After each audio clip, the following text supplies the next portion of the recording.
வணக்கம். Welcome to கதை திரட்டு.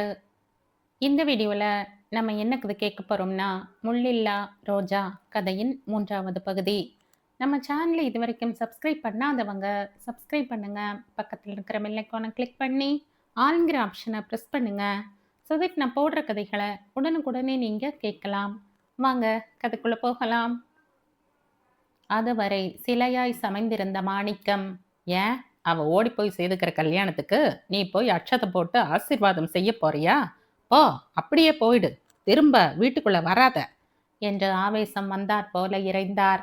அவரின் கோபத்தைக் கண்டு பிரியாவே அரண்டு போக, இதுவரை கணவரை இப்படி ஒரு கோபத்தோடு பார்க்காததால் அவரின் ரௌத்ரம் பானுவை அதிர செய்தது.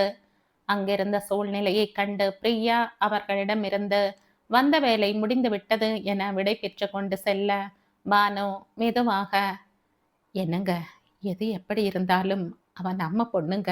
அவ இப்படி யாரும் இல்லாத அனாதை மாதிரி கல்யாணம் செய்துக்கிறத எப்படிங்க தாங்கிக்க முடியும்? அதுவும் இல்லாம அவ சின்ன பொண்ணுங்க, உலக அனுபவமே இல்லாதவ. போலீஸ்ல ஒரு கம்ப்ளைண்ட் கொடுக்கலாங்க என்று பரிதாபமாக கெஞ்சியவளை உக்கிரமாக முறைத்தார். யார சின்ன பெண் உலக அனுபவம் இல்லாதவள்னு சொல்ற? ஆ, போன மாசம் வரைக்கும் தன் உடையையே செலக்ட் பண்ண தெரியாதவள் இன்று தன்னுடைய புருஷனையே பெத்தவங்கள மறந்துட்டு செலக்ட் செய்யற அளவுக்கு வளர்ந்திருக்கிறா. அவளைய சின்ன பெண் என்கிற? என்று எகத்தாளமும் ஆத்திரமாகவும் கேட்டவரின் கோபம் நியாயமானதாக இருந்தாலும் தாய் உள்ளத்திற்கு அதெல்லாம் புரியாதே. என்னங்க என்று மீண்டும் பரிதாபமாக கெஞ்சிய மனைவியின் கெஞ்சலை காது கொடுத்து கேட்காமல், இதோட நமக்கு ஒரு பெண் இருந்தாள் என்கிறதையே மறந்துடு, நமக்கு குழந்தையே பிறக்கலைன்னு நினைச்சுக்கோ, நான் தலை முழுகணும் என்று கடுமையாக கூறிவிட்டு விடு விடு என்று உள்ளே செல்ல, பானுவுக்கு அவரின் வார்த்தைகள் வாய் அடைக்க அதிர்ச்சியில் அப்படியே சரிந்து அமர்ந்தாள்.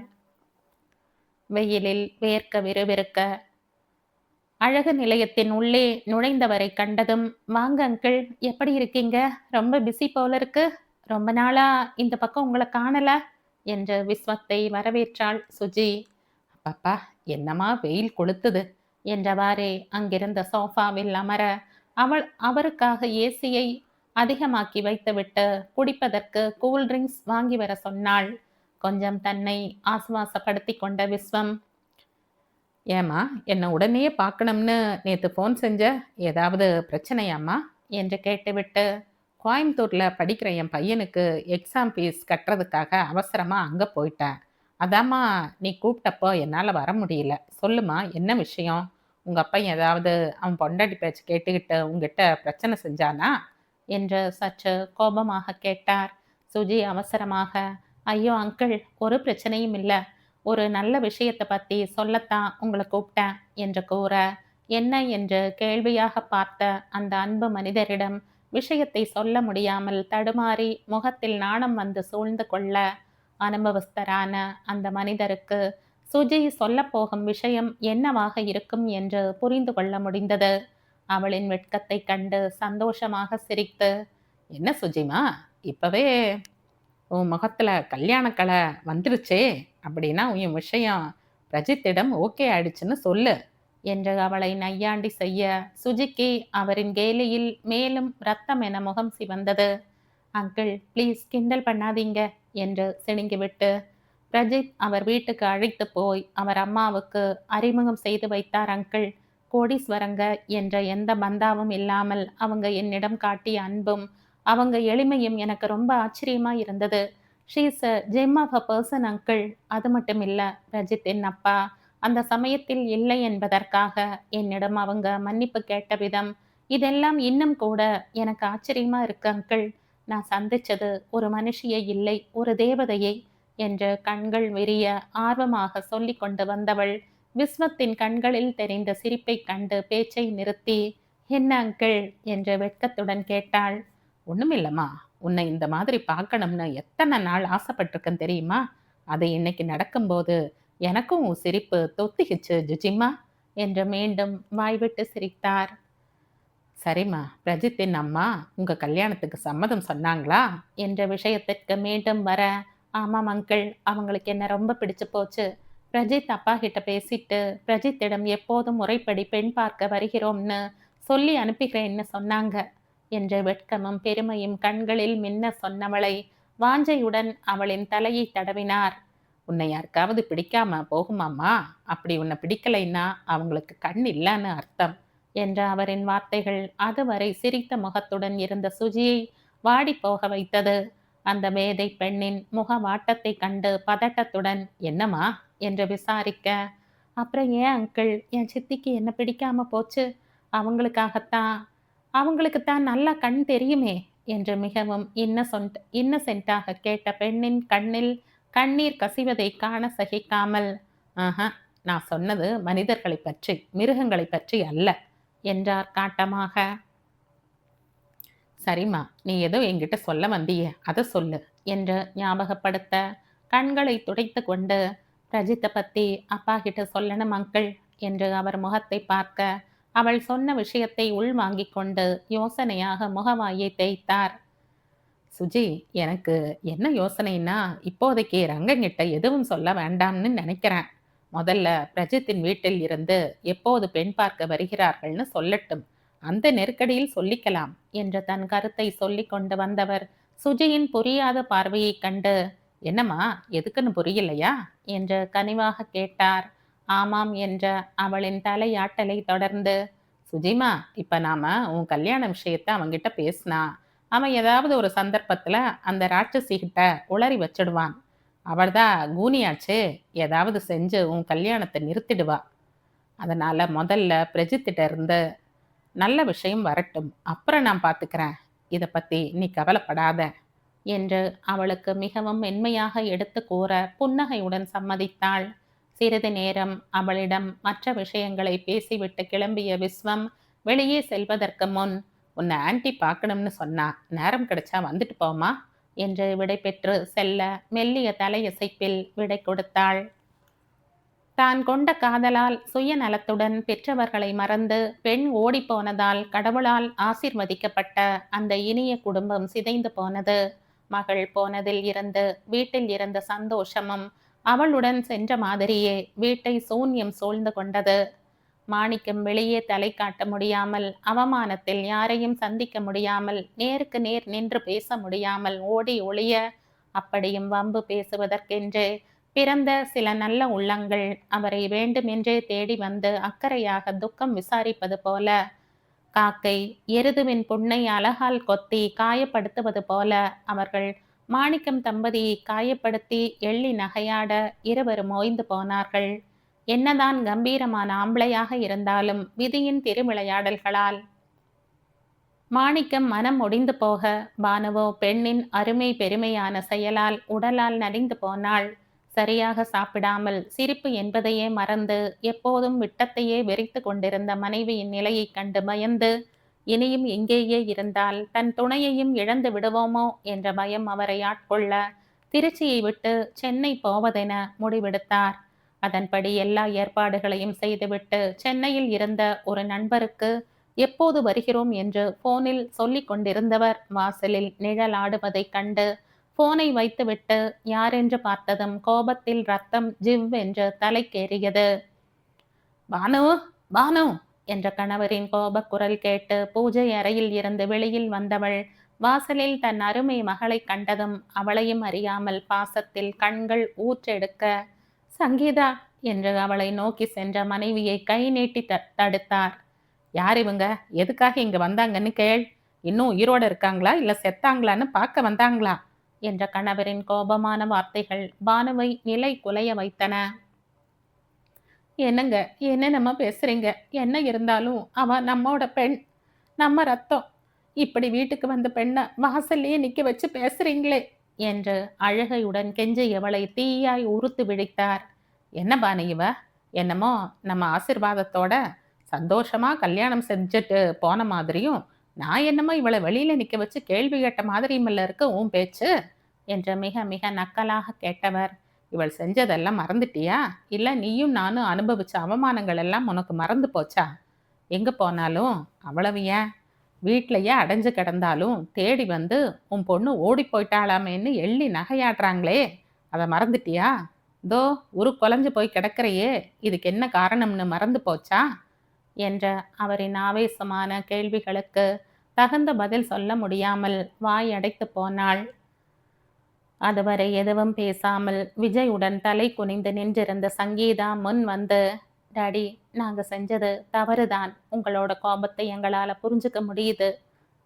நீங்க எங்களை வெட்டி போட்டாலும் தகும். அதுக்காக எங்களை தயவு செஞ்சு ஒதுக்கிடாதீங்க ப்ளீஸ் என்று அவர் காலில் விழுந்து அழுதவள் தாயை கண்ணீருடன் நிமிர்ந்து பார்த்து, அம்மா, என்னை மன்னிச்சிருமா. நான் வேணும்னே இப்படி செய்யல.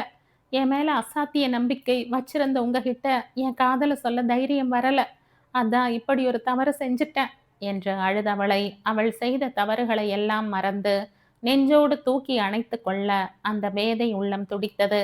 ஆனால் கணவரின் உக்கிரமான கோலத்தை கண்டு பயந்து எதையும் செய்ய முடியாத இயலாமையுடன் பரிதாபமாக கணவரின் முகத்தை பார்க்க, யாரும் எங்களை புரிஞ்சுக்க வேண்டாம், மன்னிப்பும் கேட்க வேண்டாம் என்று வெறுப்பாக கூறிவிட்டு, ம் பிறந்ததிலிருந்து தாவணி போடும் பருவம் வரும் வரை பெத்தவங்க வேணும். தேவையானதை செஞ்சு கொடுக்கவும் வாங்கி கொடுக்கவும் தாயும் தகப்பனும் வேணும். உங்களுக்கு ஒரு வயசு வந்த பிறகு யார் எப்படி ஒழிஞ்சு போனா நமக்கு என்னன்னு காதல்ங்கிற பேர்ல பெத்தவங்களுக்கு கொள்ளி வச்சுட்டு எவன் கூடவோ ஓடிட வேண்டியது. அப்புறம் திடீர்னு ஒரு நாள் வந்து நாங்க செஞ்ச தவறையெல்லாம் மன்னிச்சிருங்கன்னு காலில் விழுந்தா செஞ்சதெல்லாம் இல்லைன்னு ஆயிடுமா? இல்லை பெத்தவங்க தான் என்ன இழிச்சவாயங்களா உங்களை உடனே எல்லாத்தையும் மறந்து ஏத்துக்கிறதுக்கு? உங்களை மாதிரி செய்யறதையெல்லாம் செஞ்சுட்டு எல்லாத்தையும் மறந்து ஈஸியா மன்னிப்பு கேட்குற மாதிரி எங்களால முடியாது.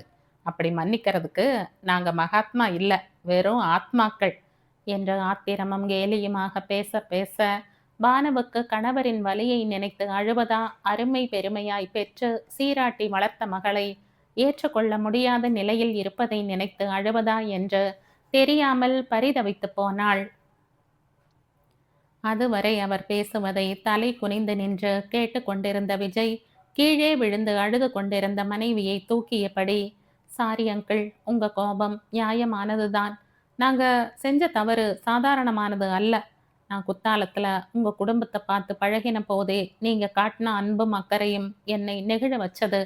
அனாதையான எனக்கு இப்படி ஒரு குடும்பம் உறவா இருந்தா, அதுவும் நெருங்கின உறவா இருந்தா எவ்வளவு நன்னா இருக்கும்னு ஆசையும் வந்தது. அதனால் என்னவோ அதுவரை கல்யாணம்ங்கிற நினைவே இல்லாம இருந்த எனக்கு உங்க மக சங்கீதாவை பார்த்ததும் அவளை கல்யாணம் செஞ்சு இந்த குடும்பத்துல நானும் ஒருத்தனா மாறணுங்கிற ஆசை வந்தது.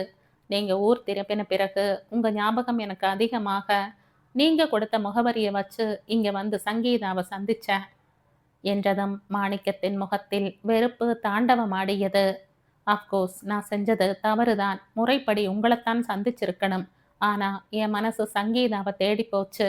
நானும் பல முறை சங்கீதா கிட்ட சொல்லி இருக்கேன், அம்மா அப்பா கிட்ட காதலை பத்தி சொல்லுன்னு. ஆனா அவளுக்கு உங்ககிட்ட தன் காதலை பத்தி சொல்ல பயம்.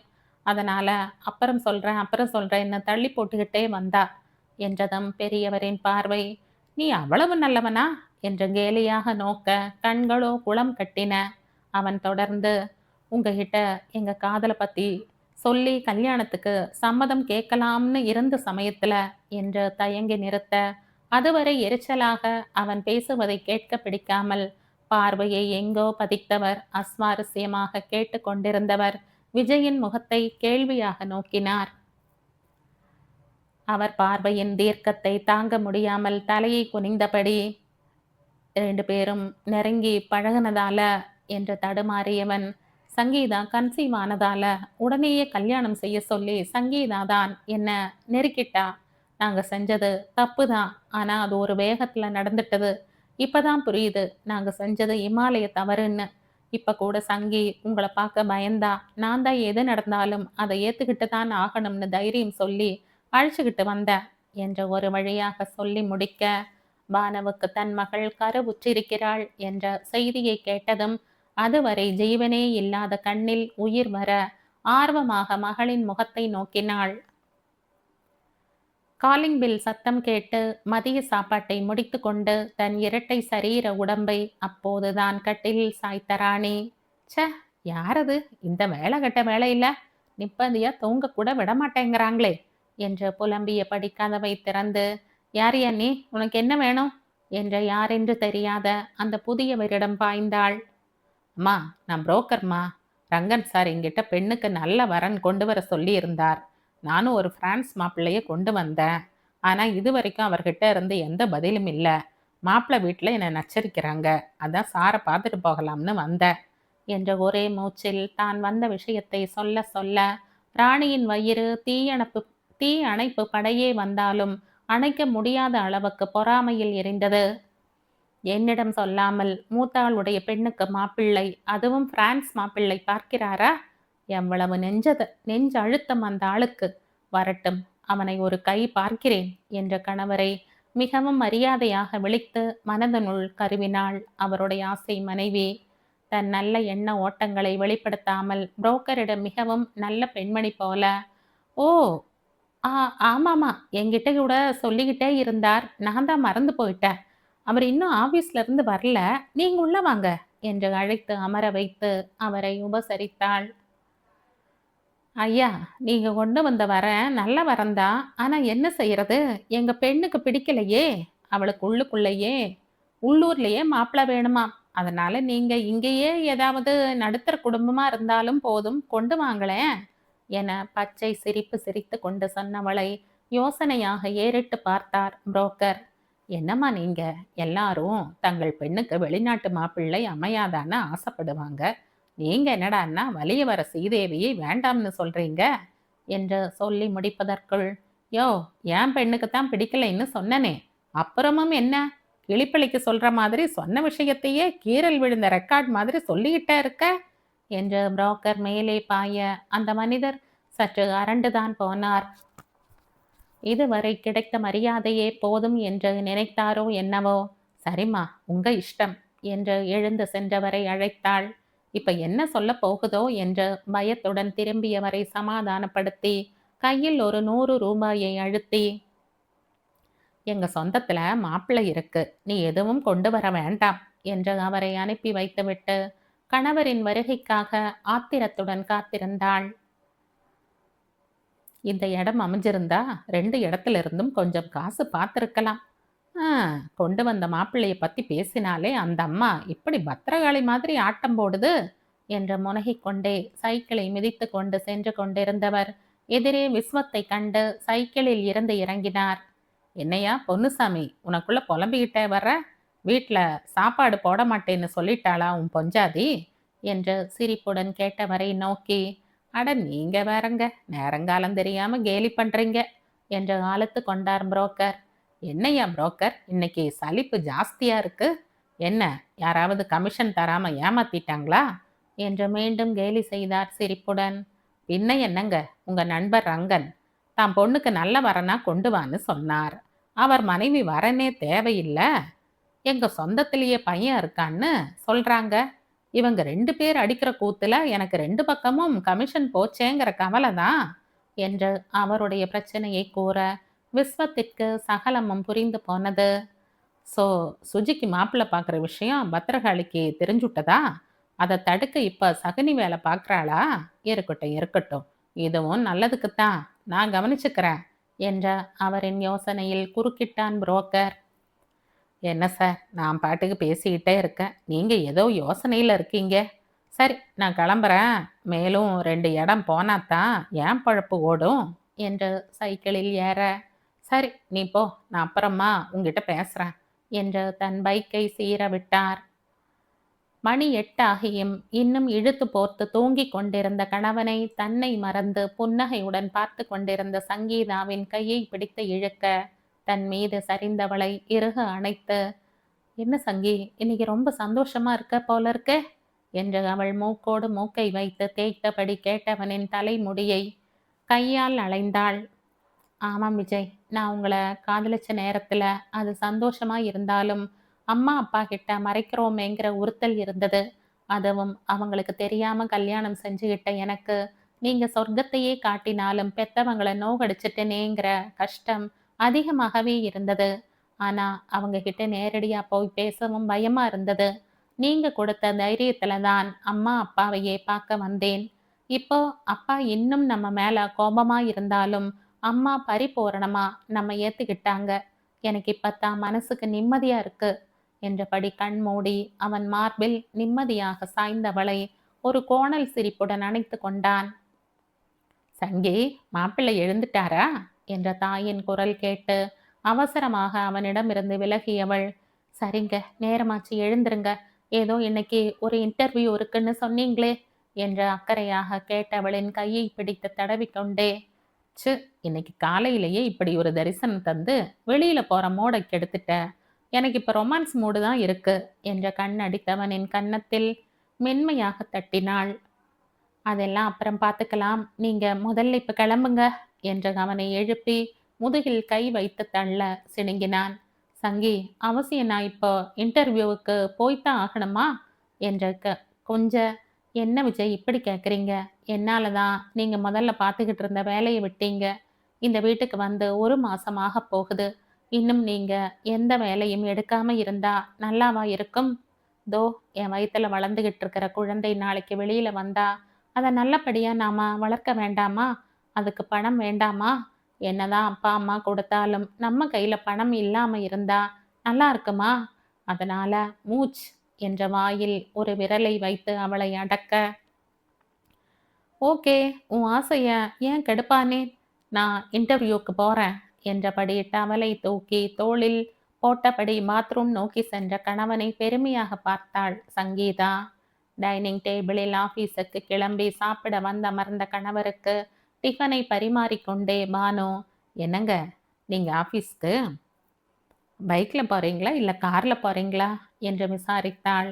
ஒரு விள்ளல் இட்லியை எடுத்து வாய்க்கு எடுத்து கொண்டு போனவர் மனைவியின் கேள்வியின் அர்த்தம் புரியாமல், இது என்ன புது கேள்வி பானு? எப்போதுமே கார்ல தானே போவேன். அது சரி, இப்ப என்ன அக்கறையா நான் எதுல போறேன்னு விசாரிச்சுட்டு இருக்க என்றார் சாப்பிட்டு கொண்டே.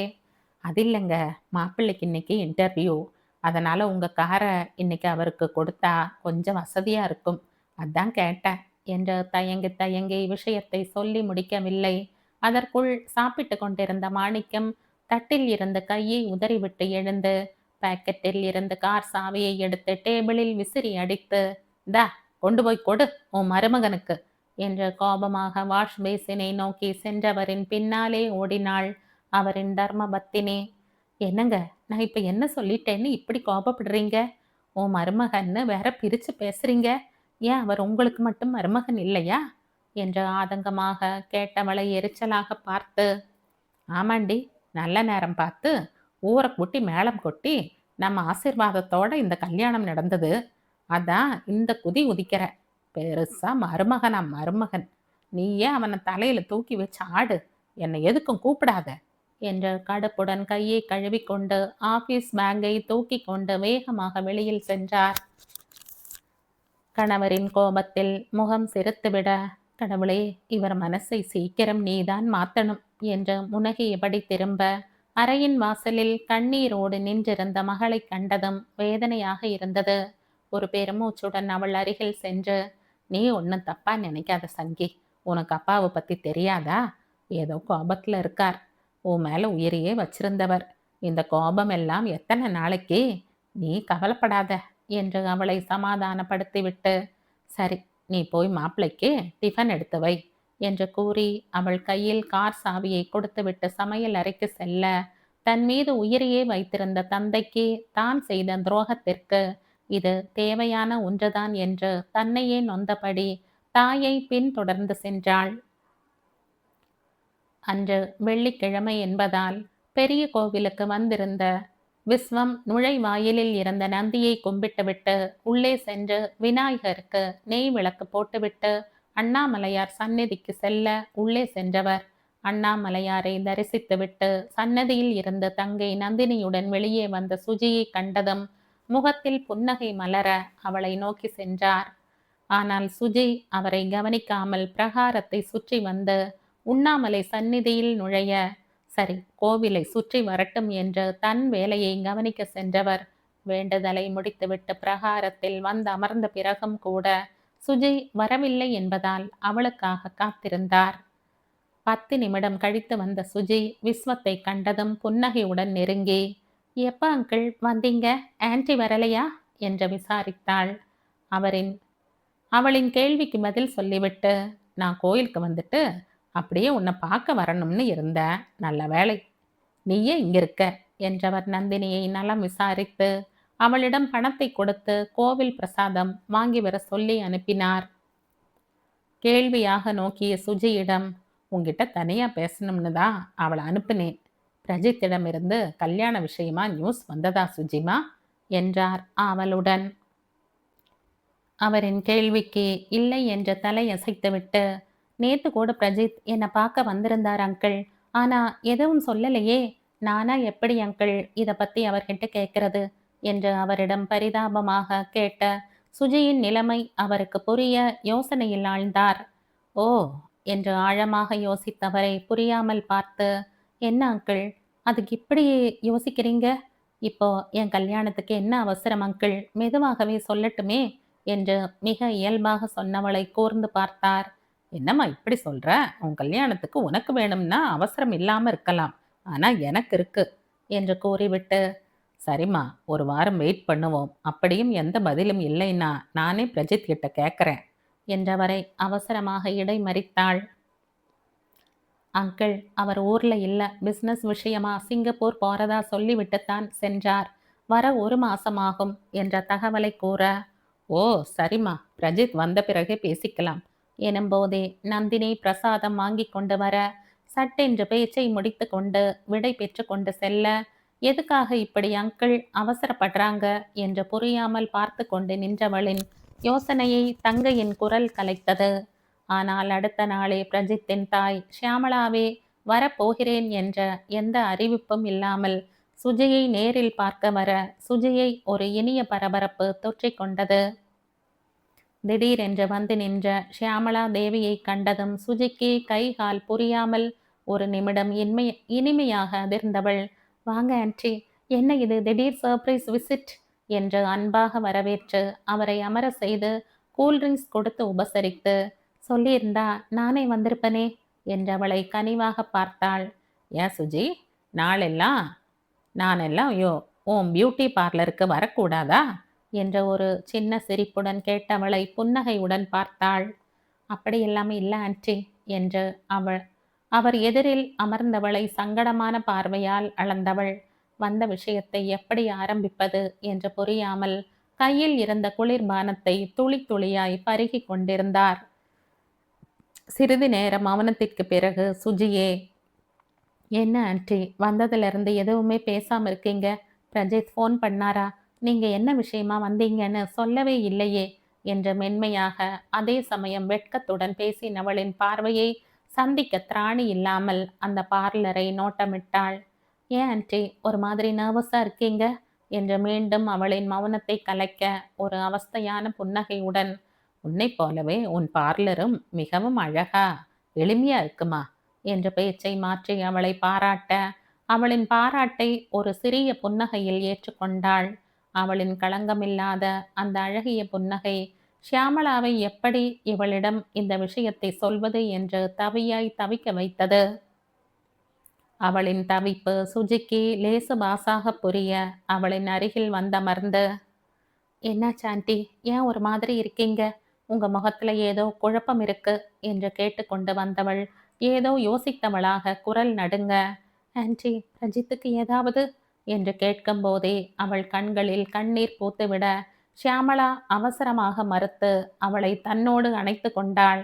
பிரஜித்துக்கு ஒன்றும் இல்லைம்மா, அவன் நல்லா இருக்கான் என்றபடி அவள் கண்ணீரை துடைத்துவிட்டு, பிரஜித் மேலே உயிரை வச்சிருக்கிற உங்ககிட்ட நான் எப்படி இந்த விஷயத்த சொல்லுவேன்? என்னால் முடியலைம்மா, என்னை மன்னிச்சிடு என்று கண்கள் கலங்க எழுந்து வெளியே செல்ல முயன்றவளை கைப்பிடித்து தடுத்தாள். ஆன்டி நீங்கள் என்ன சொல்கிறீங்கன்னு எனக்கு புரியலை, ப்ளீஸ் எதுவாக இருந்தாலும் கொஞ்சம் புரியும்படியாக சொல்லுங்களே என்றவளை பரிதாபமாக பார்த்து, நான் சொல்கிறது கேட்டு நீ மனசு ஒடிஞ்சு போயிடாத சுஜி. உன்னை முதலாக பார்க்க வரும்போது இப்படி ஒரு விஷயத்தை சொல்ல வேண்டி வரும்னு நான் நினைக்கவே இல்லைம்மா என்று மீண்டும் விஷயத்தை சொல்லாமலே வருத்தப்பட சுஜி அவளை சலனமே இல்லாமல் நேர் பார்வையாக பார்த்தாள். ஏமா அப்படி பார்க்குற என்று லேசான குற்ற உணர்ச்சியுடன் கேட்டவளை நிதானமாக பார்த்து, ஏன் ஆன்டி எங்கள் கல்யாணத்துக்கு சம்மதம் இல்லைன்னு அங்கிள் சொல்லிட்டாரா என்று கேட்கும் போதே அழுகையில் துடிக்க அதை உதட்டை கடித்து கட்டுப்படுத்தி கொண்டு கேட்டவளை பரிதாபமாக பார்த்தாள். தன் முக பாவனையில் விஷயத்தை புரிந்து கொண்டு கேட்ட அந்த அப்பாவி பெண்ணிடம் இனி மறைச்சு பிரயோஜனம் இல்லை என்று நினைத்தவள், என்னை மன்னிச்சிடுமா, நான் இப்படியெல்லாம் ஆகும்னு கனவுல கூட நினைக்கலை. என் கணவரின் தங்கை குடும்பத்துக்கும் எங்கள் குடும்பத்துக்கும் பல வருடங்களுக்கு முன் ஏற்பட்ட பிரச்சனையில் 2 குடும்பமும் பிரிந்து விட்டது. ஆனால் இன்று அவர்கள் முன் வந்து பிரஜித்துக்கு தங்கள் பெண்ணை கொடுக்க ஆசைப்படுவதாக சொல்லவும், பிரஜித்தின் அப்பா கொஞ்சம் கூட யோசிக்காமல் சம்மதம் சொல்லிவிட்டார். நானும் எவ்வளவோ பேசி பார்த்து விட்டேன். எதற்கும் என்னை கேட்காமல் முடிவெடுத்து விட்டார். ஆனால் இந்த விஷயத்தில் அவர் ரொம்ப பிடிவாதமாக இருக்கிறதை நினைத்தால் கஷ்டமா இருக்குமா என்ற வேதனையோடு சொல்லி முடிக்க, முகத்தில் எந்தவித உணர்ச்சியும் காட்டாமல்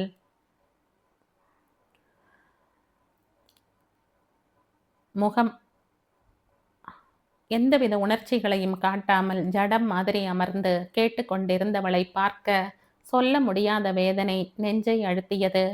இந்த விஷயம் பிரஜித்துக்கு தெரியுமா என்று மரத்து போன குரலில் கேட்டவளுக்கு இல்லை என்ற ஒரே வார்த்தையில் பதில் அளிக்க முகத்தை 2 கைகளாலும் தாங்கியபடி குனிந்து அமர்ந்தாள். சிறிது நேரம் கழித்து ஷியாமளாவே சுஜி என்று அழைக்க கலங்கிய கண்களுடன் நிமிர்ந்தவளிடம், சாரிம்மா, உன் கல்யாணத்துக்கு என்னால் எந்த வகையில் உதவ முடியல. ஐ ஆம் ஹெல்ப்லெஸ், என்னை மன்னிச்சிடு என்று மீண்டும் மீண்டும் மன்னிப்பு கேட்க, சுஜி ஒரு முடிவோடு அவசரமாக விழிகளை துடைத்து கொண்டாள். லீவ் இட் ஆண்டி, எனக்கு எது விதிச்சிருக்கோ அதுதான் நடக்கும். இதுக்காக நீங்கள் வருத்தப்பட்டு என்ன ஆகப் போகுது? அங்கிளோட ஆசையும் நியாயமானது தானே.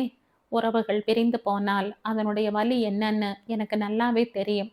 அதனால அங்கிள் எடுத்த முடிவுதான் சரி என்று கரைந்த குரலில் அவளுக்கு சமாதானம் கூறியவளை மிகவும் ஆச்சரியமாக பார்த்தாள். அடுத்து என்ன பேசுவது என்று தெரியாமல் மௌனமாக அமர்ந்திருந்தவள் அவளின் பெருந்தன்மை முன் தான் மிகவும் சிறியதாகிவிட்ட மாதிரி மனம் கூனி குறுகிவிட, சரிம்மா, நான் கிளம்புறேன் என்று வாசற்படி வரை வந்தவள் திரும்பி நின்று சற்று தயங்கி, சுஜி, நீ எனக்கு ஒரு உதவி செய்வியாமா என்று கேட்டவளை புரியாமல் பார்த்தாள். பிரஜித் கண்டிப்பா இந்த கல்யாணத்துக்கு ஒத்துக்க மாட்டான். உன்னை ஒருபோதும் அவன் விட்டு கொடுக்க மாட்டான்.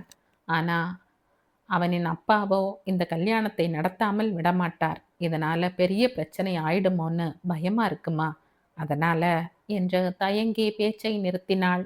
அதனால என்னம்மா என்று கரைந்து போய் கேட்டவளின் கையை பிடித்து கொண்டு, ஐம் சாரிம்மா, இந்த மாதிரி கேட்கறது எனக்கே அநியாயமாக தான் இருக்கு. ஆனால் வேற வழி தெரியல என்று தயங்கி விட்டு, நீ அவனை சந்திக்க கூடாது. இது என் மகனுக்கு கொடுமையாக இருக்கும் தான். ஆனால் அவன் அப்பா அவனை எப்படியும் கல்யாணத்துக்கு சம்மதிக்க வைத்து விடுவார் என்று தன் கோரிக்கையை வைக்க, அவள் கேட்ட உதவி அவளின் நெஞ்சில் ஈட்டியை பாய்ச்சியது போல இருந்தாலும் அந்த தாயின் தவிப்பையும் அவளால் புரிந்து கொள்ள முடிந்தது. கொஞ்ச நேர யோசனைக்கு பிறகு, ஓகே ஆன்டி என்று தன் வேதனையையும் மீறி உறுதி கொடுத்தவளின் கையை பிடித்து கண்ணில் ஒற்றிக்கொள்ள, சுஜியின் இதழ் கடையில் கசப்பான புன்னகை ஒன்று தோன்றி மறைந்தது. அவள் பார்லரின் வெளியே வந்து தன் காரில் ஏற, அப்போதுதான் சுஜியை பார்க்க வந்த விஸ்வம் பார்லரின் முன் பைக்கை நிறுத்திவிட்டு, யார் இந்த பெண்மணி என்று பார்த்து கொண்டே உள்ளே சென்றார். விஸ்வத்தை கண்டதும் சோர்வாக வரவேற்றவளிடம், யாருமா அவங்க, எங்கேயோ பார்த்த மாதிரி இருக்கு, ஆனா ஞாபகம் வரமாட்டேங்குது, அவங்க உன்னோட கிளையண்டா என்று விசாரித்தார். அவரை வெறுமையாக நிமிர்ந்து பார்த்து, அவங்க தான் ஷியாமளா தேவி, பிரஜித்தோட அம்மா என்று சுரத்தே இல்லாமல் சொன்னதும், ஓ, பிரஜித் ஜாடையா இருக்கிறதுனால தான் பார்த்த மாதிரி இருக்கா என்று புன்னகையுடன் சொல்லி கொண்டு வந்தவருக்கு சுஜியின் பேச்சில் தெரிந்த ஒருவித வெறுமை அவருக்கு உரைக்க, அவளை வினோதமாக பார்த்து, என்னம்மா, அன்னைக்கு இவங்களை பற்றி பேசும்போதே உன் முகத்தில் அவ்வளவு சந்தோஷம் தெரிஞ்சது, ஆனால் இன்னைக்கு ஏதோ கடமையேன்னு சொல்கிற மாதிரி இருக்கு. சரி, எதுக்கு வந்தாங்க? உங்கள் கல்யாண விஷயமாவா? என்ன சொன்னாங்க என்று ஆர்வம் கொப்பளிக்க விசாரிக்க சுஜிக்கு இதயம் வலித்தது. அவர் முகத்தை நேருக்கு நேர் பார்க்க திராணி இல்லாமல் தன் கை நகங்களை ஆராய்ந்து கொண்டே, அங்கிள், எனக்கு வேற மாப்பிள்ளைய பாருங்க, அதுவும் சீக்கிரமே பாருங்க என்று மெல்லிய குரலில் சொன்னவளை வித்தியாசமாக பார்த்தார். என்னம்மா சொல்ற? நீ சொல்றது புரியலையே. பிரஜித்தோட அம்மா என்ன சொன்னாங்க, சொல்லு என்று கடினமான குரலில் கேட்டவரை நிமிர்ந்து பார்த்து, பிரஜித்துக்கு அவரோட அத்தை மகளை முடிவு செய்துட்டாங்களாம். என்று சொல்லி முடிப்பதற்குள் அவளின் கண்களில் இருந்து ஒரு கண்ணீர் துளி அவளின் கன்னத்தில் உருண்டோடியது. அதை கேட்டதும் ஆவேசமாக, என்னது, 1 வருஷத்துக்கு மேலா உன்னை சுத்தி சுத்தி வந்து காதலிச்சிட்டு கல்யாணம்னு வரும்போது அவங்க அத்தை பெண்ணையே கல்யாணம் செஞ்சு கொள்ள அவன் என்ன அயோக்கியனா? இதை கேட்டுக்கிட்டு நீ சும்மாவா இருந்த? இது அவங்களுக்கே நல்லா இருக்கா? என்று கடுகாய் பொறிந்தவர் தொடர்ந்து, சரி, அவனுக்கு தான் அறிவில்லைன்னா அவனோட அம்மாவுக்கு கூடவா புத்தி இல்லை? இதை சொல்லத்தான் இங்கே வந்தாங்களா? உன் வாழ்க்கையில் விளையாட அவங்களுக்கு என்ன உரிமை இருக்கு? இல்லை எது செஞ்சாலும் கேட்க நாதி இல்லைன்னு நினச்சிக்கிட்டாங்களா? நெஞ்சம் எரிமலையாய் கொதிக்க விட்டு விட்டு, இருமா, நானே போய் அவங்க கிட்ட 2ல் 1 கேட்குறேன் என்று வேகத்தோடு கிளம்பியவரை தடுத்து நிறுத்தினாள். வேண்டாம் அங்கிள், என் வாழ்க்கையில அவர்கள் விளையாடவில்லை, விதிதான் விளையாடுது என்று ஒரு நெடிய பெருமூச்சை எடுத்தவள் கண்களை அழுந்த துடைத்து கொண்டு, இந்த விஷயம் இன்னும் பிரஜித்துக்கு தெரியாது அங்கிள். இந்த கல்யாணத்தை முடிவு செய்தது அவரின் அப்பாதான். பாவம், அவரை சொல்லியும் குற்றம் இல்லை எனும்போதே விஸ்வம் இடையிட்டு, இதை நீ நம்புறிய சுஜிமா என்று ஆத்திரத்துடன் கேட்டவரை நிதானமாக பார்த்தாள். ம், அங்கிள், இதுல பொய் சொல்ல என்ன இருக்கு? ஒருவித விரக்தியுடன் கேட்டுவிட்டு, இது அவங்க பையனோட வாழ்க்கை. பிரஜித்தின் அப்பாதான் எங்களின் காதல் விவகாரம் தெரியாமல் அவரின் தங்கைக்கு வாக்கு கொடுத்து விட்டார். ஏற்கனவே 2 குடும்பத்திற்கும் பிரச்சனை. இப்போது இந்த கல்யாணம் வேண்டாம் என்று கூறிவிட்டால் மீண்டும் பிரச்சனை பெரிதாகி விடுமோ என்று அவர் பயப்படுவதில் தவறில்லை அங்கிள் என்று அவங்களுக்காக வக்காலத்து வாங்கியவளை எரிச்சலோடு பார்த்தார். நீ இப்படியே போறவங்க வர்றவங்களுக்கெல்லாம் வக்காலத்து வாங்கிட்டு இரு, கடைசியில் உனக்குன்னு ஒரு வாழ்க்கை இல்லாமல் போக போகுது என்று திட்டிவிட்டு, எதுக்கும் பிரஜித் ஊர்ல இருந்து திரும்பி வந்ததும் பேசி பாரேம்மா என்று கடைசி நம்பிக்கையில் சொன்னவரை கூர்மையாக பார்த்தாள். வேண்டாம் அங்கிள், இனி எனக்கும் அவருக்கும் எந்த சம்பந்தமும் இல்லை. என்னால் அந்த குடும்பத்துக்குள்ள பிரச்சனை வரக்கூடாது என்று உறுதியாக சொன்னவளை பாவமாக பார்த்தபடி அடுத்து என்ன செய்வது என்ற யோசனையில் ஆழ்ந்தார்.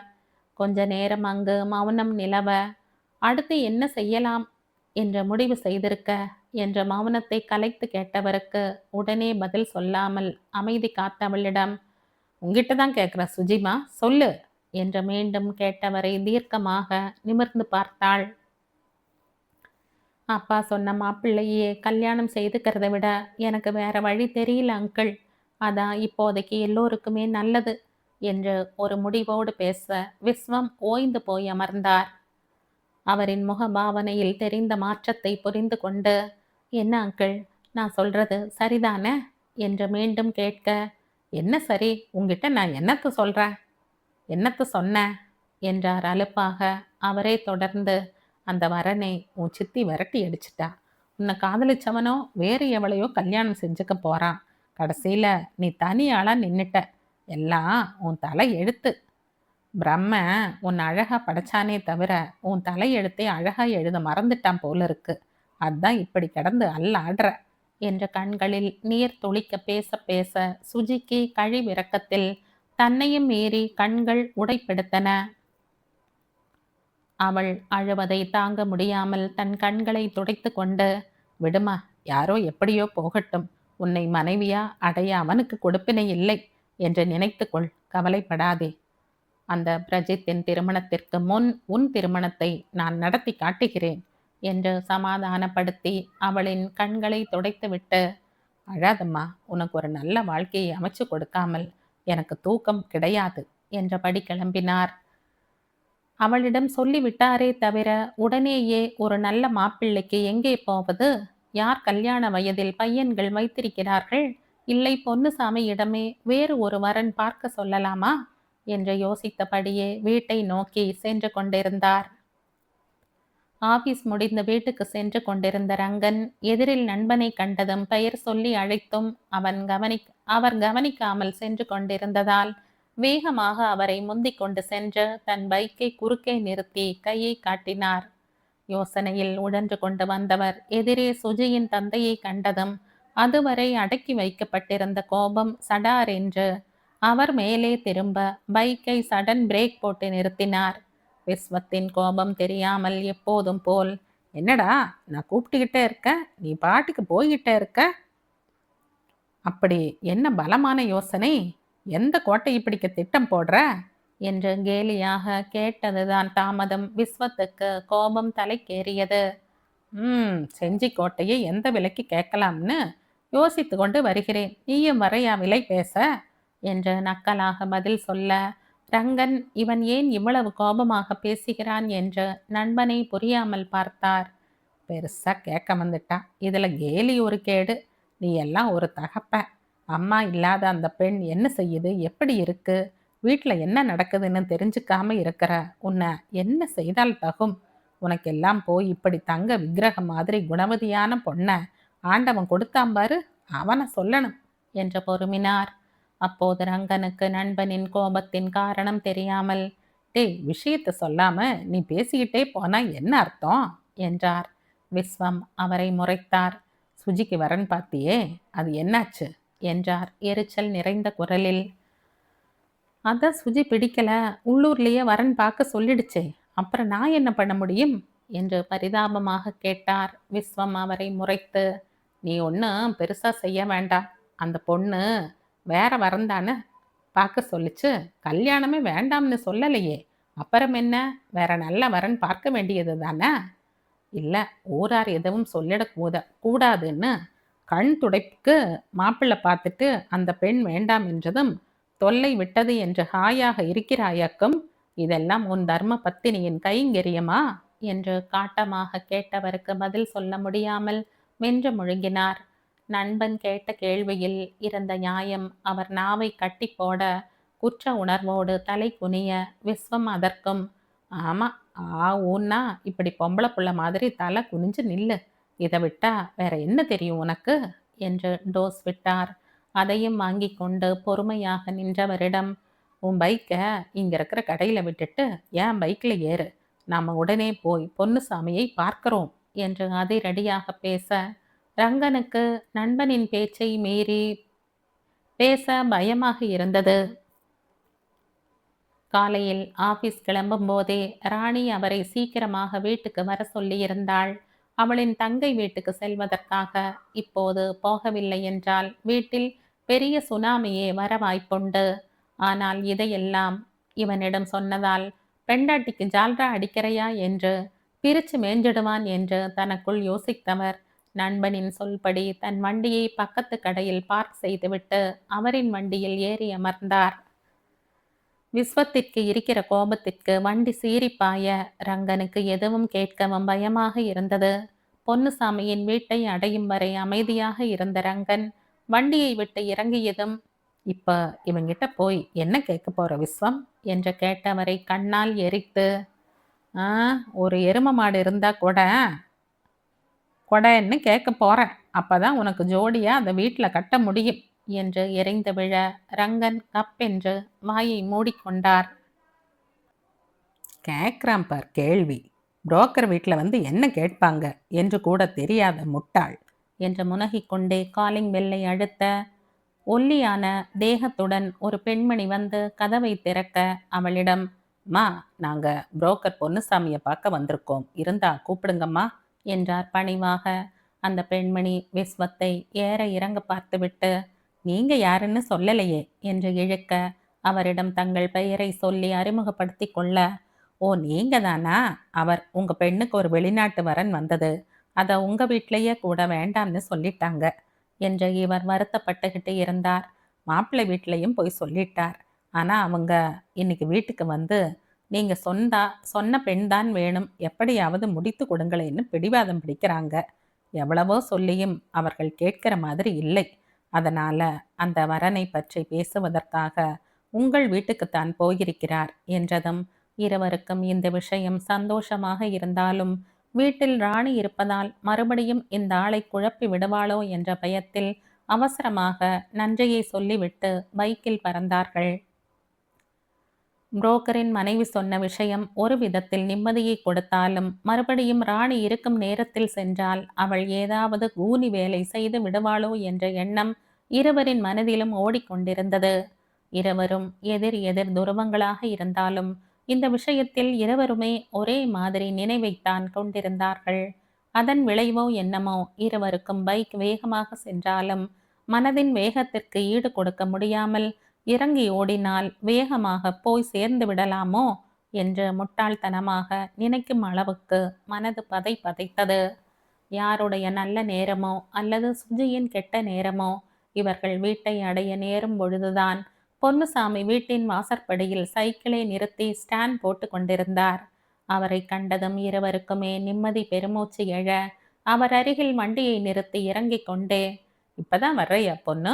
உன் வீட்டில் நீ எப்பொழுதோ இங்கு வருவதற்கு கிளம்பினாய்ன்னு சொன்னாங்களே என்று கேட்கும் பொழுதே அவர் பேச்சில் சந்தேகம் தொனித்தது. புரோக்கர் சிரித்து கொண்டே, உண்மைதாங்க, ஆனால் வழியில் ஒரு நண்பர் அவர் பெண்ணுக்கு வரன் வேண்டும்னு பேசி கொண்டிருந்தார், அதான் இங்கே வர லேட் ஆயிடுச்சு என்று வெள்ளந்தியாக பேசிய மனுஷனிடம் பிரான்ஸ் வரனை பெண் பார்க்க வர சொல்லி அனுப்பிட்டு ரங்கனிடமிருந்து விடை பெற்றார் விஸ்வம். அதன்படியே அந்த வாரத்திலேயே சுஜியை பார்க்க வருவதாக மாப்பிள்ளை வீட்டில் இருந்து சொல்லி அனுப்ப ரங்கனும் விஸ்வமும் அதற்குண்டான வேலைகளில் இறங்கினார்கள். பெண் பார்க்க வருகிற விஷயம் தெரிந்து ராணி கையில் வேப்பிலை இல்லாத குறையாக பேய் ஆட்டம் போட ரங்கன் சிறிதும் அலட்டி கொள்ளாமல், இதப்பார், சுஜி என்னோட பெண், அவளுக்கு திருமணம் செய்து வைப்பது ஏன் கடமை, பொறுப்பும் கூட. அதை செய்ய விடாமல் தடுத்தால் உனக்கு மரியாதை கிடைக்காது. அவள் கல்யாணம் முடிந்து இங்கிருந்து போகிற வரைக்கும் உன் வாயை மூடிக்கொண்டிருந்தால் இரு, இல்லை என்றால் உன் அம்மா வீட்டுக்கு கிளம்பு, நான் பார்த்துக்கிறேன், ஆனால் திரும்ப வீட்டுக்கு வராதே என்று மிக அழுத்தம் திருத்தமாக சொன்ன விதத்தில் ராணிக்கு சர்வமும் ஒடுங்கி போக வாயை மூடிக்கொண்டு சமையல் அறைக்கு சென்றவளை சொடக்கு போட்டு அழைத்தார். கணவரின் மரியாதையான அழைப்பிற்கு திரும்பியவளிடம், ஒழுங்கு மரியாதையா கல்யாண வேலைகளை நீதான் செய்யற, இதுல கோக்கு மாக்கு ஏதாவது செய்யணும்னு நினைச்ச உயிரோடையே இருக்க மாட்ட என்று ஒரு விரல் காட்டி எச்சரித்தவரின் குரலில் இருந்த கொலை வெறி ராணியை ஆட்டம் காண வைத்தது. இதுவரை தான் என்ன சொன்னாலும் தஞ்சாவூர் தலையாட்டி பொம்மை மாதிரி கேட்டுக்கொண்டிருந்த கணவன் இவர் என்று அவளுக்குள் 1000 கேள்விகள். ஆனால் பாவம், அதெல்லாம் விஸ்வத்தின் கைங்கரியம் என்று அவளுக்கு தெரியாதே. கிரைண்டரில் மாவரைத்து கொண்டிருந்த சுஜியிடம் மாப்பிள்ளையின் விவரம் கூறி ரெடியாக இருக்க சொன்னதும் மறுப்பு ஏதும் கூறாமல் ஒரு மெல்லிய தலையசைப்பில் ஏற்றுக்கொண்டவளின் முகத்தில் கல்யாணத்திற்குண்டான வெட்கமோ சந்தோஷத்தின் அறிகுறியோ இல்லாமல் தேமே என்றிருந்தது. அதை கவனித்தவர் அதை அவளிடமே கேட்க கண்ணில் வலியுடன் நிமிர்ந்து பார்த்துவிட்டு பதிலே சொல்லாமல் கையை கழுவிக்கொண்டு அடுத்த வேலையை கவனிக்க சென்றாள். விஸ்வத்திடம் மகளின் சந்தோஷமின்மையை கூறி கவலைப்பட அவரிடம் பிரஜித்தின் விஷயத்தை பற்றி சொல்லாமல் ஏதேதோ சொல்லி சமாதானப்படுத்துவதற்குள் போதும் போதும் என்றாகிவிட்டது. மாடியில் அமர்ந்து வெறுமையான பார்வையோடு வானத்தை வெறித்து கொண்டிருந்தவளின் அருகில் சென்று சுஜி என்றழைக்க கண்களில் ஜீவனே இல்லாமல் விஸ்வத்தின் பக்கம் பார்வையை திருப்பினாள். அவளின் நிலைமையை கண்டு மனம் வலிக்க, என்னம்மா நீ இப்படி எதிலையும் ஈடுபாடில்லாமல் இருந்தா பார்க்குறவங்களுக்கு சந்தேகம் தோணாதா? நீயே இப்படி இருந்து உன் காதலை மேளம் கொட்டி தெரியப்படுத்திடுவ போலிருக்கே என்றார் வேதனையோடு. என்னால் முடியல அங்கிள், நானும் பிரஜித்தை மறக்க முயற்சி செய்கிறேன், பட் முடியலை. மனசில் ஒருத்தனையும் நெஞ்சில் ஒருத்தனையும் எப்படி அங்கிள் சுமந்துக்கிட்டு வாழ முடியும்? அப்படி வாழ்ந்தால் அவளுக்கு இந்த சமூகத்தில் வேற ஒரு பெயர் இருக்கே அங்கிள் என்று சொல்லி முடிப்பதற்குள் அழுகை வெடிக்க முகத்தை இரு கைகளாலும் மூடிக்கொண்டு அழுதவளை பார்க்கும்போது விஸ்வத்திற்கு அவளை படைத்த கடவுளின் மேல்தான் ஆத்திரம் பொங்கியது. ஒரு பெருமூச்சை வெளியேற்றி அவளின் தலையை ஆதரவாக வருடி, சுஜி, நீ சொல்றது எனக்கு புரியுது, ஆனா அந்த மாதிரி பெயரெல்லாம் கண்டிப்பா உனக்கு கிடைக்காதுமா. அப்படி உன்னை சொன்னா சொல்றவங்க நாக்கு அழுகிடும். நீ ஏமா இப்படி கண்டதையும் நினைச்சு குழப்பிக்கிற? பிரஜித் வீட்டில் தான் அவங்க பணக்கார புத்தியை காட்டிட்டாங்களே, அதுக்கு மேல நாம என்னதாமா பண்ண முடியும்னு நினைக்கிற என்று அவளை சமாதானப்படுத்திய விதத்தில் அவரின் கோபம் வெளிப்பட பரிதாபமாக நோக்கினாள். அவளின் பார்வை அவரின் கோபத்தை குறைக்க அவளின் கையை பிடித்து வாஞ்சையுடன் மறுடி, உன் வருத்தம் எனக்கு புரியாம இல்லை, ஆனா எதுவுமே நடக்கிற காரியமா இல்லை, அதுதான் இங்க பிரச்சனையே. அதனால அங்கிள் சொல்றத தயவு செஞ்சு கேளுமா என்றவர் அவளின் முகம் கசங்குவதை காண சகியாமல், கேப்பியாடா செல்லம் என்று கொஞ்சினார். சம்மதமாக நிமிர்ந்தவளிடம், உனக்கு இங்கிருந்தால் இப்படிப்பட்ட நினைவுகள்தான் உன்னை வாட்டி எடுக்கும். கல்யாணமாகி வெளிநாட்டுக்கு போய்விட்டால் அந்த நாட்டின் சூழல், உன் எதிர்கால கணவரின் அன்பு, உனக்கென்று ஒரு குடும்பம், இதெல்லாம் உன் பழைய நினைவுகளை மறக்கடிக்க நிச்சயம் உதவி செய்யும். சில விஷயங்களுக்கு உன்னை தயார்படுத்தி கொண்டால்தான் உன் வாழ்க்கையும் நல்லபடியாக அமையும் என்றவரின் ஆறுதலான பேச்சு அவளின் வலியை போக்கியதோ என்னமோ. தனக்கு எந்த விதத்திலும் சொந்தம் இல்லாத அவர் தன் கவலைகளை தீர்க்க படும் பாட்டை எண்ணி அவரின் வார்த்தைகளுக்கு மதிப்பு கொடுக்க தோன்றியது. அதன் விளைவாக அவளின் பூ முகத்தில் மெல்லிய புன்னகை ஒன்று மலர அவளின் கன்னத்தை தட்டி, குட் கேர்ள் என்று பாராட்டியவர், உன் ஆன்டி உன்னை வெளியே அழைத்து போக வரேன் என்று சொல்லி இருக்கிறாள். அதனால் நல்ல பெண்ணாக முகத்தை கழுவிக்கிட்டு கீழே வா என்றார் புன்னகையுடன். விஸ்வத்தின் பேச்சுக்கு மதிப்பு கொடுத்து கீழே சென்று அவரின் மனைவி மைதிலியுடன் வெளியே கிளம்பியவளை பார்த்து, இது கொண்டும் குறைச்சல் இல்லை. எத்தனை நாளைக்கு இப்படி பூனப்பட மாதிரி பாதுகாக்க இவங்கெல்லாம் வரப்போறாங்கன்னு பார்க்கறேன் என்று கருவியவளிடம், அம்மா அங்க பால் பொங்கி தீயுது, இங்க நீ தீயற என்று நேரம் காலம் தெரியாமல் வேண்டுமென்றே கேலி செய்த மகளை கண்ணாலேயே எரித்துவிட்டு அந்த இடத்தை காலி செய்தாள். சித்தியின் பேச்சை கேட்டு கொஞ்சம் மறைந்திருந்த சஞ்சலம் மீண்டும் வந்து குடியேற கலக்கத்துடன் மைதிலியை பார்க்க அவள் சுஜியின் கையை மென்மையாக அழுத்தி, அவ கிடக்கிறா, இவளுக்கு நீ கொடுக்கிற மரியாதையே அதிகம், நீ வா என்று அவளின் தோள் மீது கையை போட்டு அழைத்து சென்றாள். அந்த வாரமே மாப்பிள்ளை வீட்டார் சொன்னபடி சுஜியை பெண் பார்க்க சகோதரியுடன் வந்த மாப்பிள்ளையை காட்டி, இவர்தான் யாதவ், பிரான்சில் ஒரு டிபார்ட்மெண்ட் ஸ்டோர் வைத்திருக்கிறார், ஒரு கம்பெனியில் வேலையும் செய்கிறார், சொந்தமாக வீடு இருக்கிறது, இங்கேயும் சொந்தமாக வீடு ஒன்றும் இருக்கிறது, அதனால் பணத்துக்கு பஞ்சமே இல்லை, இவங்க இவருடைய அக்கா என்று அவரை அறிமுகப்படுத்த முயன்ற தரகரை இடைமறித்தார் மாப்பிள்ளையின் சகோதரி. இருங்க பொன்னுசாமி, நானே என்னை பற்றி சொல்லிக்கிறேன் என்றவர். என்னோட பேர் தாமரை, நானும் என் தம்பி வீட்டில் தான் தங்கி இருக்கேன். அவன் வேலைக்கு போகிற சமயங்களில் என் கணவர் தான் டிபார்ட்மெண்டல் ஸ்டோரை கவனித்து கொள்வார் என்று சொல்லி கொண்டு வந்தவள். ராணி, ம் இந்த கழுதிக்கு இப்படி ஒரு அதிர்ஷ்டம் என்று முனக அதை தவறாக புரிந்து கொண்ட தாமரை, சாரி, நீங்கள் தவறாக நினச்சிக்காதீங்க, உங்கள் பெண் கல்யாணமாகி வந்துட்டா நாங்கள் வேறு வீடு பார்த்து கொண்டு சென்று விடுவோம், உங்கள் பெண்ணின் சுதந்திரத்தில் நாங்கள் தலையிட மாட்டோம் என்று கூற இரு ஆண்களுக்கும் திருப்தியாக இருந்தது. யாதவுக்கு பெண்ணை மிகவும் பிடித்து போக லீவ் இல்லாத காரணத்தினால் அன்றே நிச்சயத்தை வைத்து கொண்டு கல்யாணத்தை ஒரு வாரம் கழித்து வைத்து கொள்ளலாம் என்று பேசி முடிவு செய்ய விஸ்வத்துக்கும் ரங்கனுக்கும் சந்தோஷம் நிலை கொள்ளவில்லை. சுஜிக்கு கல்யாணம் நிச்சயமான விஷயம் அங்கே இருக்கிற எல்லோருக்கும் மகிழ்ச்சியை கொடுக்க ராணிக்கு மட்டும் கொதிப்பை உண்டாக்கியது. ஆனால் கணவரின் முடிவை நினைத்து தன் ஆத்திரத்தை அடக்கி கொண்டு செய்ய வேண்டிய வேலைகளை கவனிக்க அஸ்விக்கும் நந்துவுக்கும் தாயின் முகம் போன போக்கை கண்டு அடக்க முடியாமல் சிரிப்பு வர தமக்கையிடம் சொல்லி சிரித்தார்கள். ஆனால் அவளோ அங்கு நடக்கிற எதிலும் மனம் பதியாமல் கடனே என்று அமர்ந்திருந்தாள். நிச்சயத்துக்கு முன் பெண்ணிடம் விருப்பத்தை கண்டிப்பாக கேட்க வேண்டும் என்ற யாதவின் தமக்கையின் விருப்பத்தை உணர்ந்து சுஜியிடம் பேச அனுமதி அளித்தார் ரங்கன்.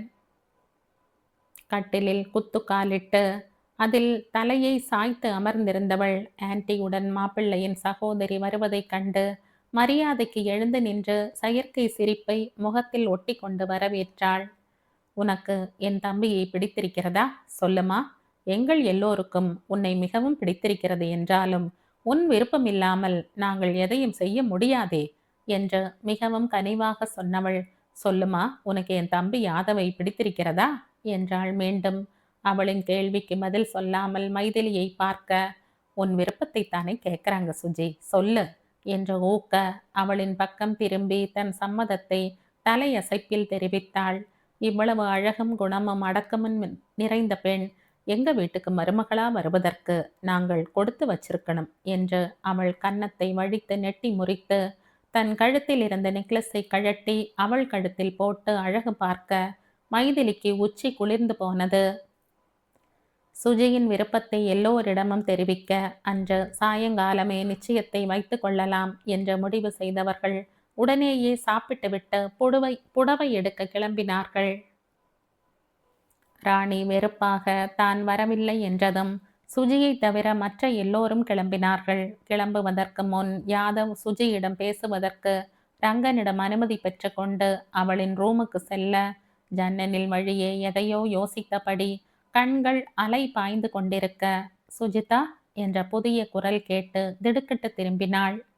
அவளின் திடுக்கிட்ட பார்வை கண்டு புன்னகையுடன், என்னங்க பயந்துட்டீங்களா என்று கேட்டவன், என்ன பிடிச்சிருக்குன்னு அக்கா கிட்ட சொன்னதற்கு மிகவும் தேங்க்ஸ்.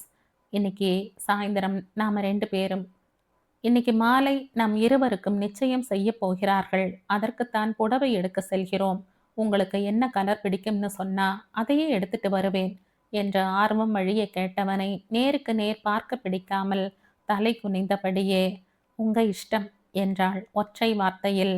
அவளின் உங்க இஷ்டம் என்ற வார்த்தையில் பெரும் மகிழ்ச்சி அடைந்தவனின் புன்னகை பெரிதாக விரிய, தேங்க்ஸ் சுஜி என்ற உரிமையுடன் நன்றி சொல்லிவிட்டு ஒரு துள்ளலுடன் சென்றவனை பார்க்க, அவளுள் எந்த விதமான உணர்வும் ஆட்கொள்ளாததை நினைத்து எரிச்சலாக இருக்க கதவை மூடிக்கொண்டு கட்டிலில் படுத்து கொண்டாள். அதன் பிறகு கல்யாண வேலைகள் மளமளவென்று நடக்க, சுஜிக்கு மறுக்கவும் முடியாமல் சந்தோஷமாக ஏற்றுக்கொள்ளவும் முடியாமல் இருதலை கொள்ளி எறும்பாக தவிக்க கல்யாண நாளும் நெருங்கியது.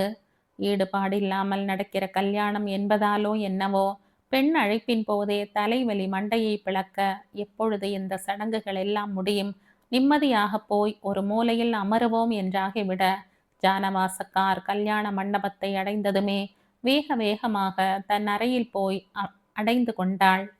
சாப்பிடுவதற்காக அழைக்க வந்த மைதிலியிடம், இப்ப எதுவும் வேண்டாம் ஆன்ட்டி, இங்க நடக்கிற எதுவும் எனக்கு பிடிக்கல, என்ன கொஞ்ச நேரம் தனியா விடுங்களேன் என்றாள் மனம் வெறுத்து போனவளாக. அவளின் விஷயங்கள் எதுவும் தெரியாத அவள், உன் சித்தி கல்யாண வீட்டில் வேண்டா வெறுப்பா நடந்துக்கிறாளே, அதை நினைச்சு கவலைப்படுறியா? அவ ஒரு குப்பை, விட்டு தள்ளு. உன்னோட அருமை அவளுக்கு இப்ப தெரியாது, நீ இந்த ஊரை விட்டு போன பிறகுதான் உணர்வாள், அந்த அறிவு கட்டவள் என்றாள் கோபத்துடன். சுஜிக்கு அவளின் பேச்சு மேலும் முக சிணுக்கத்தை ஏற்படுத்த அதை கவனித்த மைதிலி, சரிம்மா, நீ ரொம்ப களைப்பா இருக்க, கொஞ்சம் ரெஸ்ட் எடு, நான் அப்புறமா வரேன் என்ற கதவை சாத்திவிட்டு செல்ல, மீண்டும் கட்டிலில் அசதியுடன் சாய்ந்து அமர்ந்தாள். சில வினாடிகளில் மீண்டும் அவள் அறையின் கதவு தட்டும் ஒலி கேட்டதும் எரிச்சல் தொனிக்க கதவை திறந்தவள் வெளியே தந்தையை கண்டதும் தன் எரிச்சலை மறைத்து, என்ன என்றாள் பார்வையாலே. இவர் உன்னை பார்த்து வாழ்த்து சொல்லணும்னு சொன்னாருமா, அதான் இங்க அழைச்சிக்கிட்டு வந்தேன், நீ பேசிட்டு சாப்பிட அனுப்புமா என்று சொல்லிவிட்டு திரும்பி செல்ல, அதுவரை அவரின் பின்னால் கையை கட்டி கொண்டு நின்றிருந்த பிரஜித்தை கண்டதும் தூக்கி வாரி போட்டது சுஜிக்கே. பிரஜித்தை அங்கு அந்த நேரத்தில் எதிர்பார்க்காததால் தூக்கி வாரி போட அதிர்ச்சியுடன் பார்த்தவளை, என்னை இங்கு எதிர்பார்க்கல இல்லையா? பாவம் உன் தந்தையா அவர், அவருக்கு நான் யார் என்பது தெரியாதில்லையா? அதுதான் நேரம் காலம் தெரியாமல் என்னை உன்னிடம் அழைத்து வந்து விட்டார் என்று ஒரு ஏளனமான இதழ் வளைவுடன் கூறிவிட்டு, மனசார காதலித்தவனை தூக்கி எறிந்துவிட்டு இன்னொருத்தனுக்கு கழுத்து நீட்ட ரெடியாகிவிட்ட உங்களுக்கு நான் திடீரென்று வந்து நிற்பது எல்லாம் பெரிய அதிர்ச்சியாக இருக்காது, அப்படித்தானே மிஸ் சுஜிதா என்ற கண்களில் தீயுடன் சொன்னவனை பார்க்க சுஜிக்கு ஆயாசமாக இருந்தது.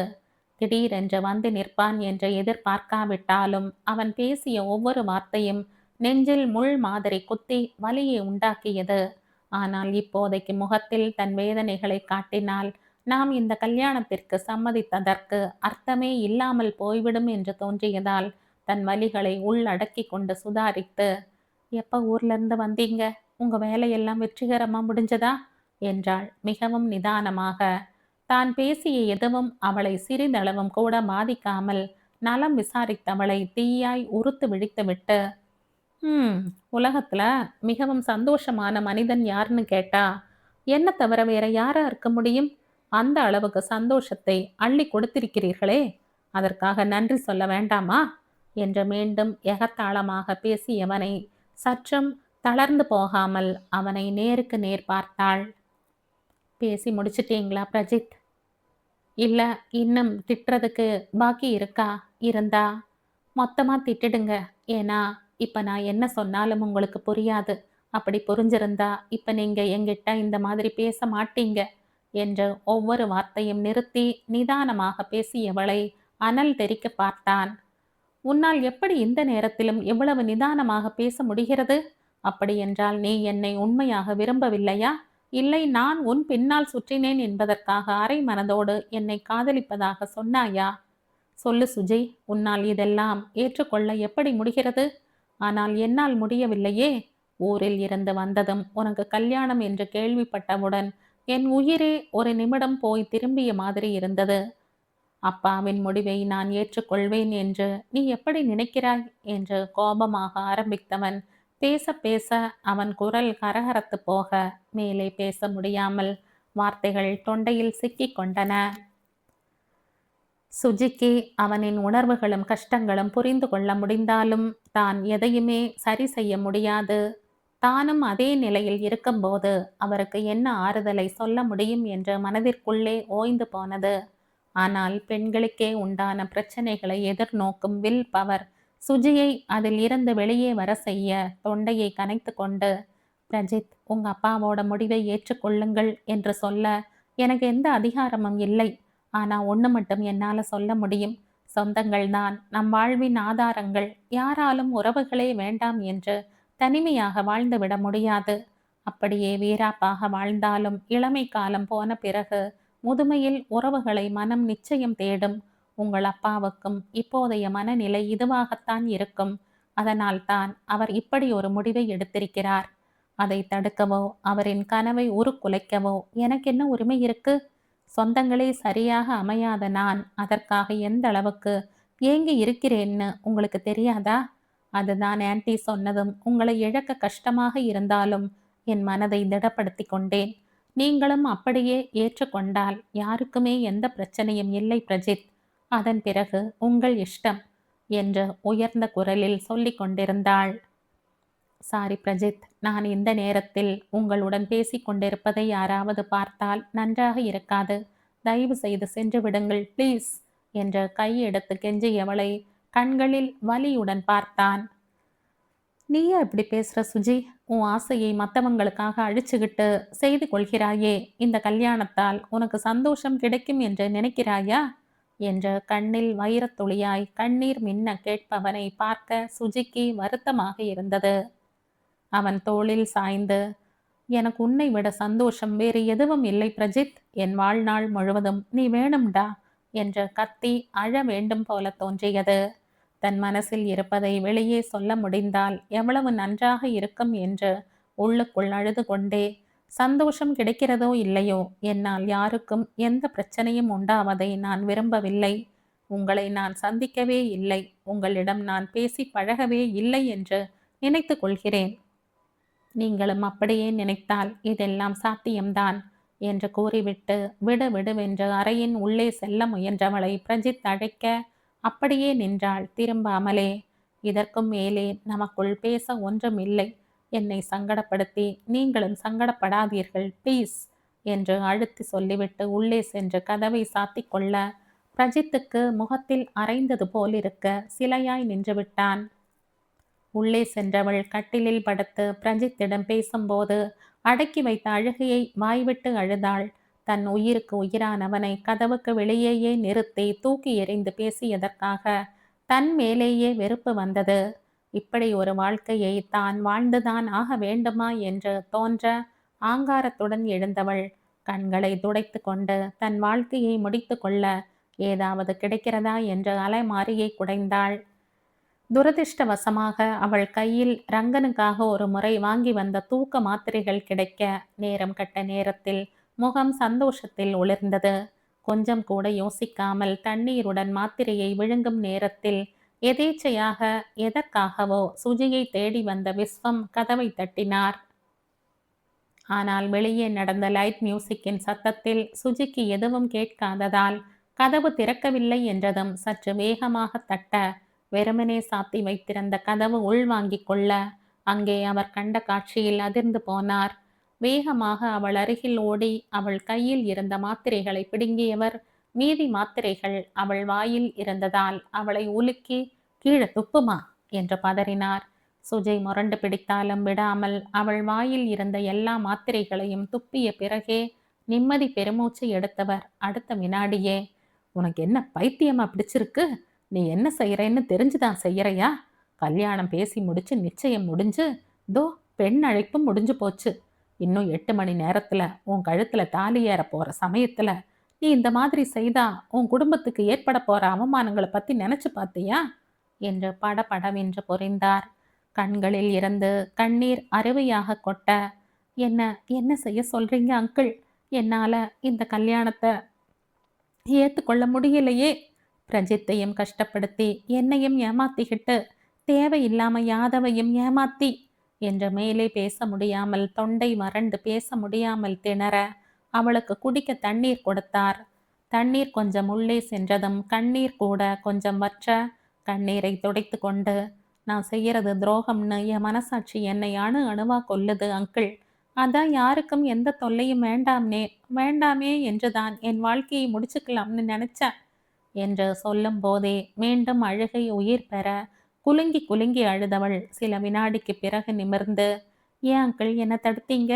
நான் உயிரோடு இருந்து யாருக்கு என்ன லாபம் என்று கேட்டவளை பரிதாபமாக பார்த்தார்.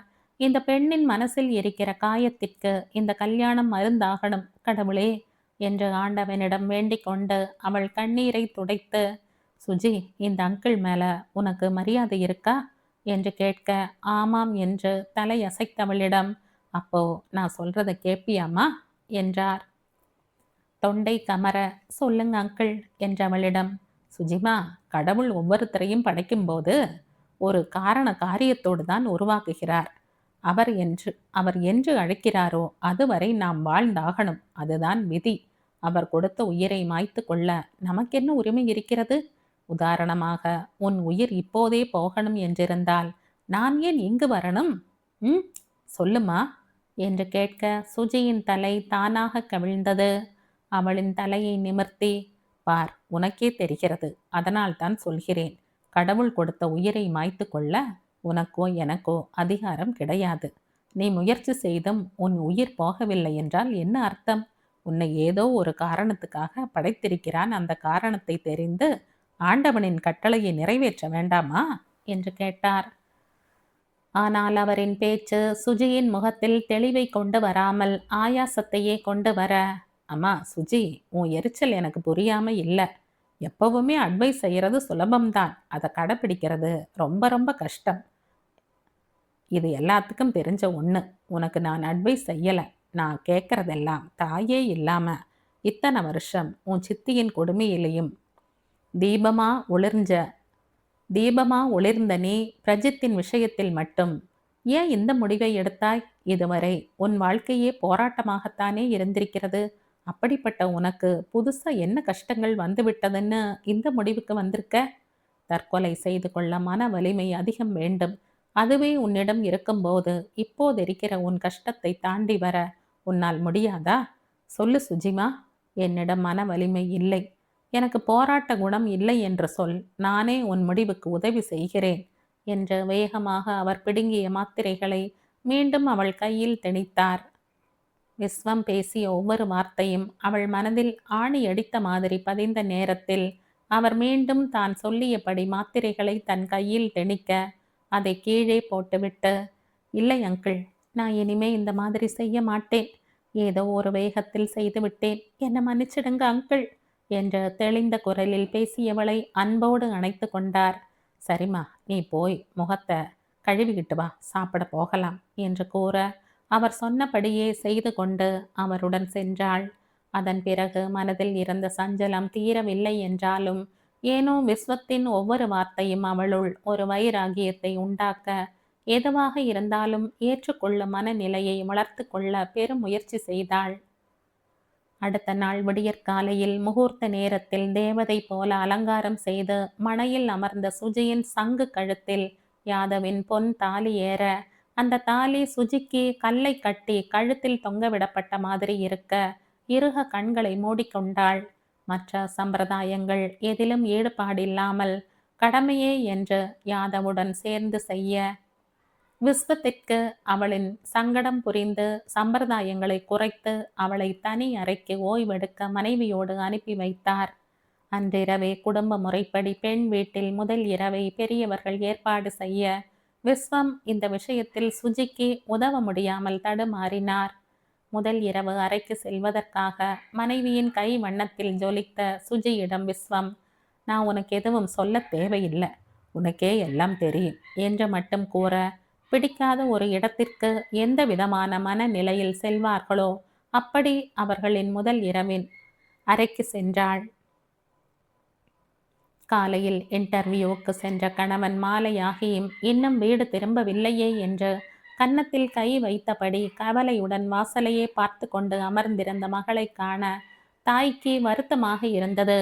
மதியம் சாப்பிடக்கூட செய்யாமல் இப்படியே அமர்ந்திருந்தால் வெளியே சென்றவர்கள் உடனேயே திரும்பி வந்து விடுவார்களா என்ற மனதின் உள் அங்கலாய்த்தபடி மகளின் எதிரில் வந்து அமர்ந்தாள்.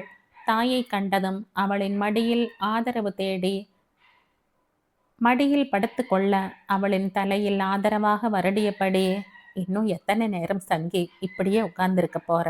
பிள்ளைத்தாச்சி பொண்ணு இந்த மாதிரி கொலைப்பட்டினி கிடக்கலாமா? உனக்கு தேவையில்லைனாலும் உன் வயிற்றுல வளர்ற அந்த ஜீவனுக்கு தேவையான சாப்பாட்டை வேளா வேலைக்கு கொடுத்தா தானே நல்லபடியாக பெத்தெடுக்க முடியும் என்ற ஒரு தாய்க்கே உரிய அக்கறையுடன் சொன்னவளை இன்னும் நெருங்கி இடுப்போடு அணைத்து கொண்டாள். எனக்கும் தெரியுமா, ஆனால் காலையில் வெளியில் போனவர் இன்னும் திரும்பி வரலைங்கிறதுனால மனதினுள் ஏதேதோ குழப்பங்கள். போன இடத்துல அவருக்கு என்ன பிரச்சனையோ, இப்படி இருக்கும்போது நான் எப்படிம்மா நிம்மதியாக சாப்பிட முடியும் என்ற கவலையுடன் கூறிக்கொண்டு வந்தவள், மதியம் அவர் சாப்பிட்டாரோ என்னவோ என்ற ஒரு மனைவிக்கே உண்டான அக்கறை தலை தூக்க பேசியவளை பார்க்கும்போது பானுவுக்கு ஒரு பெருமூச்சு எழுந்தது. சரி, உன் வீட்டுக்காரர் தான் கையில் செல் வைத்திருக்கிறாரே, அதில் அழைத்து பேசினால் தெரிந்துவிடப் போகிறது அவர் எங்கே இருக்கிறார்னு என்ற தாயை, அட அப்பாவி அம்மாவே என்று பார்த்து, என்னம்மா இது கூட எனக்கு தெரியாதா? காலையிலிருந்து பல தடவை கூப்பிட்டுட்ட, ஆனால் நாட் ரீச்சபிள்னே வருது, அதுதான் பயமே என்ற மகளின் பேச்சுக்கு அடுத்து என்ன பேசுவது என்று தெரியாமல் அமைதி காத்தவள் சில வினாடிகள் கழித்து எழுந்து உள்ளே சென்று கையில் பாலுடன் திரும்பி வந்தாள். மகளை வற்புறுத்தி பாலை குடிக்க வைத்துவிட்டு கணவர் வரும் நேரம் என்பதால் மாலை சிற்றுண்டி செய்ய வேண்டும் என்று சமையல் அறைக்கு சென்றவளின் கைகள் வேலையை செய்து கொண்டிருந்தாலும் காரில் போன மாப்பிள்ளைக்கு விபத்து ஏதாவது ஆக இருக்குமோ என்று மனம் என்னென்னவோ நினைத்து குழம்பிக் கொண்டிருந்தது. தன் மனம் போன போக்கை நினைத்து நெஞ்சம் நடுங்க, கடவுளே, என் மகளின் தாலியை காப்பாற்றுப்பா என்று கன்னத்தில் போட்டுக்கொண்டு மேற்கொண்டு எதையும் நினைத்து குழம்பக்கூடாது என்று கந்த சஷ்டி கவசம் சொல்லிக்கொண்டே வேலைகளை கவனித்து கொண்டிருந்தாள். இந்த கதையின் தொடர்ச்சியை அடுத்த பதிவில் கேட்கலாம். நன்றி.